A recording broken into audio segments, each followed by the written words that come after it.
Hi everyone, so as you know, throughout the year I'm doing book reviews, and in this book review what I'm talking about is the book called You Are a Badass Every Day by Jen Sincero. So Jen Sincero has got 3 books, and the first one I read, and I've got a book review actually on this channel that I did many years ago, you're talking maybe 4 or 5 years ago, and it's called You Are a Badass. That was the first one.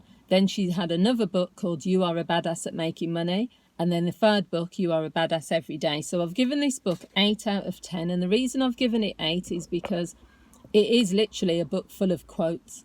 Although it's motivational and it's interesting, I didn't know it was just going to be quotes after quotes. There's quotes at the end of each chapter, but the chapters are very short. So example is some chapters are just 1 paragraph. And then another chapter, 2 pages.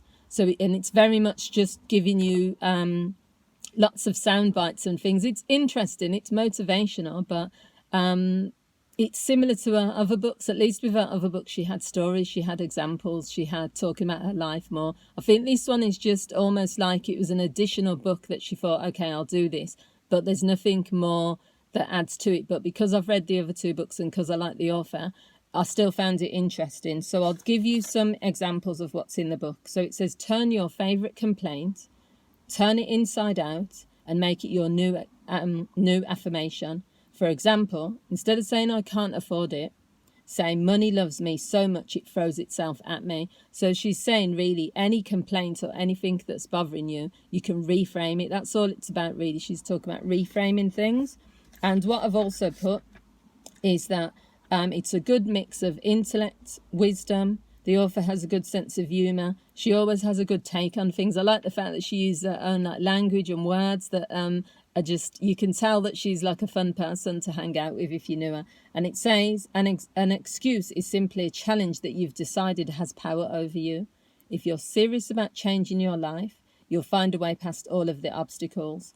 So I've got all I've done with this book, as you can see, is because there's so many quotes, I'm just going to read you a few chapters really, because they're really short. So the first one that I've penciled is, whatever we've got on repeat becomes our reality. What we look at every day, our thoughts, what we read, listen to, talk about, this repetition is reality. Concept is the reason that repeating affirmations is so effective. Why looking at your vision board over and over is so powerful. Why hanging out with kick-ass people who talk about kick-assery is so important. Why being diligent about being grateful is transformative. So she's just saying really, if you have to do things on repeat, you have to hang out with the right people. So it's not things that we haven't heard before from other authors. It's not things that you can't go on YouTube and find out. So as I said, it's not that this is mega original or anything, but it's still interesting. So another chapter is, we need to be aware of what's happening in the news, and as human beings with beating hearts, it's often challenging to stay optimistic, high frequency and useful in the face of all the scary, awful stuff going on in the world. So do pay attention, but don't smother yourself with so much depressing information you can no longer speak without sobbing. Figure out what your personal tipping point is, and when you feel yourself about to cross over from staying informed to becoming paralyzed by hopelessness, place your focus on something that lifts you up and energizes you. That's really good advice, because I've always been speaking about that to my clients, and also I've always said that openly, that I don't watch the news. I will read the news clips on MSN. I will tune into little clips on YouTube. I will find out the main things, but I will not sit down and just watch news stories after news stories, because even when I click on sometimes and I get a glimpse of like the news headlines coming up, even within that 2-minute segment, I'm already feeling like depressed. I'm already thinking, oh, here we go with another 10 stories about the negative things that are happening. It's not saying avoid the reality of what's going on in the world, but it's that feeling that you're powerless to stop what's happening.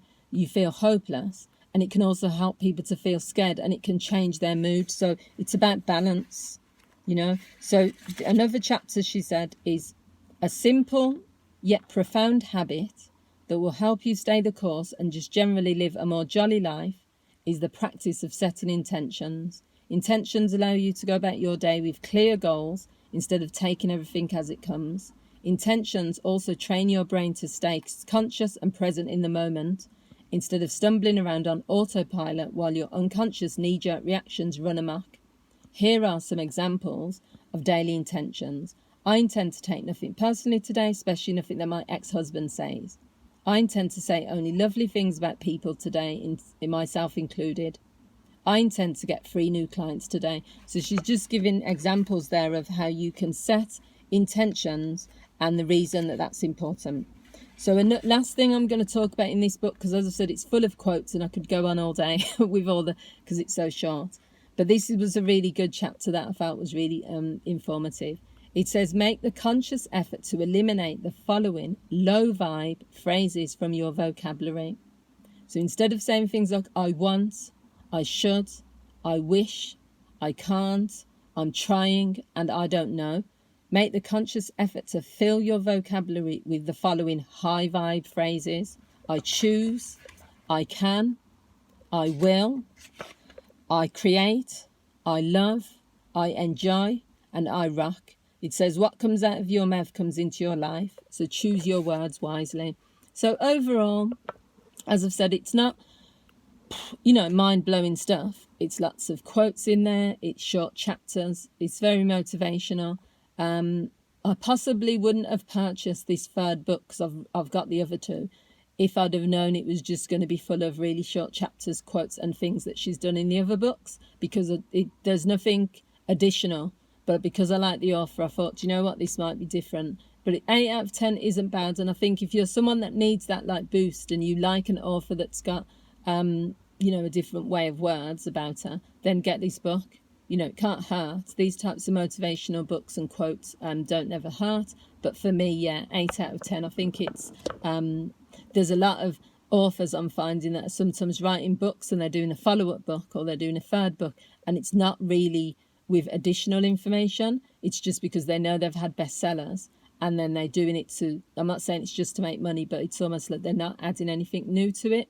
But still, it was still a good book, so check it out if you're interested. So I'll continue to do book reviews all throughout the year, and I hope you enjoy them. Please feel free to recommend any books that you think I should do. Okay, take care. Bye.